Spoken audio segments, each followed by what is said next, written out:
isang matagal nang tumatayo para sa kalikasan, Senador Nery Acosta. Palakpakan po natin.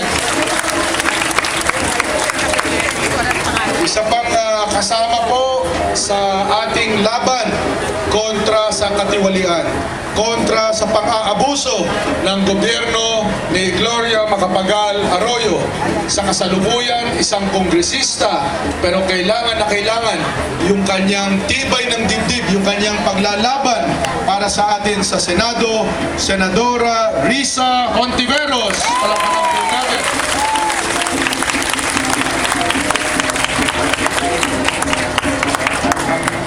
At sa totoo lang, gusto rin namin maging senador pero ayaw kasi gusto niyang patuloy na manilbihan sa inyo. Dinky Soliman, palakpakan po natin.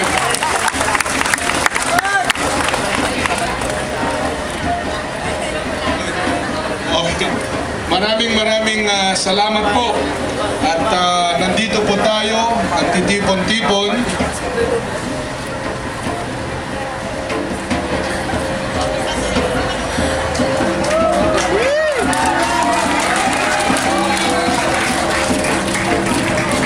Sinasabayan ko kayo. Thank you. Nandito po tayo ngayong hapong ito para sa inaugurasyon po ng ating People Power Volunteer Center. No? At maikli lang po ang aking nais na ibahagi sa okasyong ito na habang inaugurate natin yung tanggapan, nakikita natin, bagong-bago yan, may mga lamesa, may mga computer, may iba't iba pang mga kasangkapan na gagamitin natin, may mga silid, may mga conference room, projector, lahat po, no? Ini-inaugurate po natin yung People Power Volunteer Center. Pero, wag na wag po nating kalimutan na yung People Power Volunteer Center, hindi po ito. Yung People Power Volunteer Center ay nasa sa puso po ng bawat isa sa inyo rito at sa ating buong bansa. Yan po ang kahulugan ng People Power. Wala po yan sa tanggapan, wala po yan sa gusali, wala po yan sa pisikal.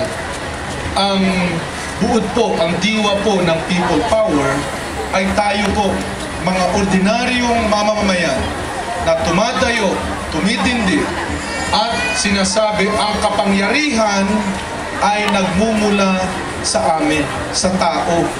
Hindi nagmumula yan sa politiko. Hindi nagmumula yan sa titulo ng tanggapan o ng opisina. Nagmumula yan sa mamamayang Pilipino na ipinapahiram ang kapangyarihan sa mga public servant para manungkulan para sa kapakanan ng bawat mamamayang Pilipino. At yan po ang ating ini-inaugurate ngayong hapong ito. Yung diwa po na sa kabila na meron na po tayong tanggapan, merong address, merong mga staff na magpo-computer at iba pa, pero ang People Power Center po ay nasa sa bawat mamamayang Pilipino, hindi lamang dito pero sa ating buong bansa. Lahat po ng ating mga mamamayang Pilipino na sumusuporta po sa kay Senador Noynoy sa kanyang layunin na ituwid ang kabaluktutan dito sa ating bansa, na ilagay sa tama ang kamalian dito sa ating bansa at itigil ang pangungurakot at pagnanakaw po ng ating pera dito sa kasalukuyan sa ating bansa. Kaya malugod po namin kayong wini-welcome at nakikisama po kami. Kasama niyo po kami dito sa ating People Power Volunteer Center dahil kami rin po, Senador Noynoy, Senador Mar, yung ating mga magiging senador, senadora, ay volunteer din po. Ang aming sinasaisip ay kami po ay volunteer sa ating mas malawak at mas makabuluhang kausa para magkaroon ng mas magandang kinabukasan sa ating bansa. Sa inyong lahat po, magandang hapon. Maraming salamat po sa inyong volunteerismo, sa inyong tuloy na pagbigay tiwala, paniniwala na kung sama-sama, tulong-tulong, tayong mga mamamayang Pilipino ay tayo rin po ang uukit, ang huhubog, ang susulat ng ating kapalaran.